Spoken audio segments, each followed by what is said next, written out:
সব যদি সম্ভব নাও হয়, আমি বলবো তিনি যেন কোনোভাবেই বাংলাদেশের রাজনৈতিক সংস্কৃতিতে আরেকবার পা না দেন। জি, আপনি বলছিলেন যে তার বক্তব্যটি খুবই গোছালো এবং কনস্ট্রাকটিভ একটি বক্তব্য, সেটি আসলে আমরা সবাই দেখেছি। বক্তব্যে যে বিষয়টি আমার কাছে আরেকটি বিষয়ে খুব লেগেছে, যেটি হচ্ছে নিরাপদ বাংলাদেশের কথা তিনি বলেছেন। যে জায়গাটা তিনি জোর দিয়েছেন, প্রত্যাশিত বাংলাদেশের কথা বলেছেন। নিরাপত্তা ইস্যুটা তার কাছেও আসলে গুরুত্বপূর্ণ বিষয়। নিরাপদ বাংলাদেশের বিষয়টি তিনি বলেছেন, এটা আসলে মানুষের চাহিদা। তার নিরাপত্তা তো রাষ্ট্র দেবে এবং তার নিজের সেই সক্ষমতা আছে, দলের সক্ষমতা আছে। মানুষের জন্য নিরাপত্তা চেয়েছেন, এটা আসলে মানুষের ভাষা। এটা আমার ভালো লেগেছে এই জন্য যে মানুষ কি চায় এটা তিনি বোঝার চেষ্টা করেছেন।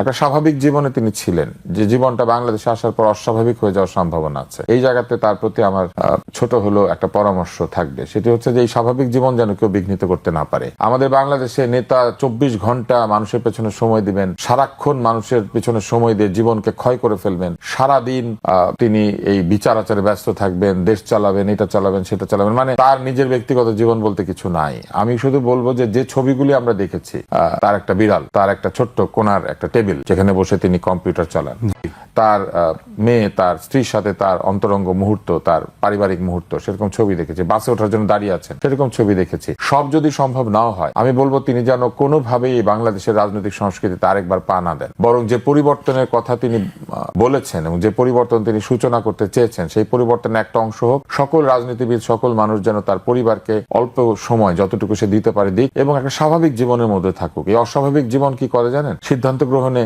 বাধা দেয়। সিদ্ধান্তগুলি এরপরে ভুল হতে থাকে, সঠিক হয় না। কারণ এত চাপের মধ্যে, নিদ্রাহীন, আহারহীন, মানে একটা এমন অবস্থা, এই লোক আসছে, এই লোক যাচ্ছে, এই রাজনৈতিক সংস্কৃতি থেকে যেন দল এবং রাজনীতিবিদরা বেরিয়ে আসতে পারেন, এটা আমি তার কাছে একটা অনুরোধ করব। তাহলে আজকে তিনি যে শান্ত সৌম্য মূর্তিতে যে বক্তৃতা দিয়েছেন, এই বক্তৃতা তিনি দিতে পারবেন না। কারণ তাকে এমন ভাবে লোকজন বিরক্ত করবে, এমন ভাবে তেল নিয়ে এসে হাজির হবে, মানে আক্ষরিক তেল না, আপনি বুঝতেই পারছেন, তোষামতকারীরা এমন ভাবে এসে হাজির হবে যে তাকে স্বাভাবিক দায়িত্বগুলি পালন করতে দেবে না। বাংলাদেশের মানুষের একটা বিরাট সমস্যা।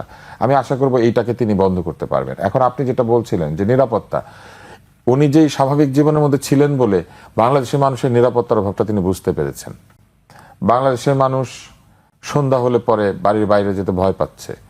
একটা দামি কিছু হাতে থাকলে সেটা নিয়ে কোথাও যেতে গেলে ভয় পাচ্ছে। বাংলাদেশের মানুষ একা কোথাও দাঁড়িয়ে থাকতে পারছে না, সাথে দু একজনকে নিয়ে দাঁড়াতে হচ্ছে। এবং আমাদের ফেসবুক, ইউটিউব, আপনি সবখানে দেখবেন সন্ত্রাসের যে ভয়াবহ চিত্র। আমি মনে করি যে এইখান থেকে মানুষকে উদ্ধার করে নিয়ে আসা খুবই জরুরি।